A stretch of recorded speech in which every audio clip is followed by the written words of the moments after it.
উৎকণ্ঠা কাটিয়ে স্বস্তি ফিরছে কক্সবাজারের পর্যটন শিল্পে।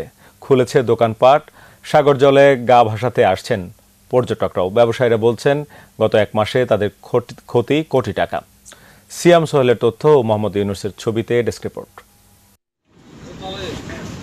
শঙ্কা কাটিয়ে জনজীবনে ফিরছে স্বস্তি, ফের স্বাভাবিক হয়ে উঠছে পর্যটন শহর কক্সবাজার। খুলেছে দোকানপাট, ধীরে ধীরে গতি ফিরেছে ব্যবসা বাণিজ্যেও। আবারও সাগর জলে গা ভাসাতে আসছেন পর্যটকরা।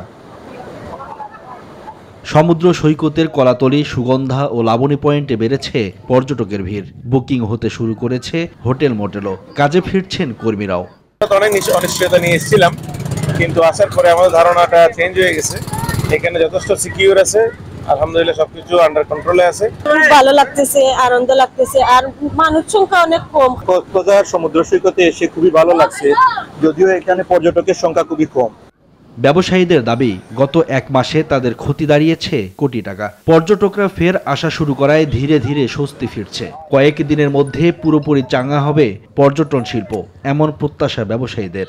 মানুষ ছিল না, আমরা আর্থিকভাবে অনেক ক্ষয়ক্ষতি হয়েছে। কক্সবাজারও ছাত্র নিরাপত্তা দিচ্ছে, সেনাবাহিনীর পাশাপাশি সহায়তা করতেছে, আপনারা আসতে পারবেন। যেহেতু ওনাদের সাথে আমরা ব্যবসা করি, ওনারা আসলে আমরা 2 টাকা কামাই, আর ওনারা না আসলে আমরা সারাদিন কেন এমনি বসে থাকি। যে টুরিস্ট আসবে তাদেরকে বলতে চাই, আপনারা নির্ভয়ে কক্সবাজার বেড়াতে আসুন, কক্সবাজারকে উপভোগ করুন।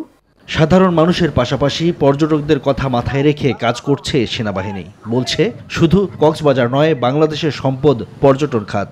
আমাদের মূল উদ্দেশ্য যেটা হচ্ছে নিরাপত্তা তো আমরা নিশ্চিত করছি। আমাদের নিশ্চিদ্র নিরাপত্তা নিশ্চিত করার জন্য আমার নিয়মিত টহল চলছে। এটার জন্য যা যা করণীয় দরকার আমরা সেনাবাহিনী করব। সেনাবাহিনীর উদ্যোগে স্বাভাবিক গতি ফিরবে কক্সবাজারের পর্যটন শিল্প, প্রত্যাশা সংশ্লিষ্টদের। Desk report, news 24।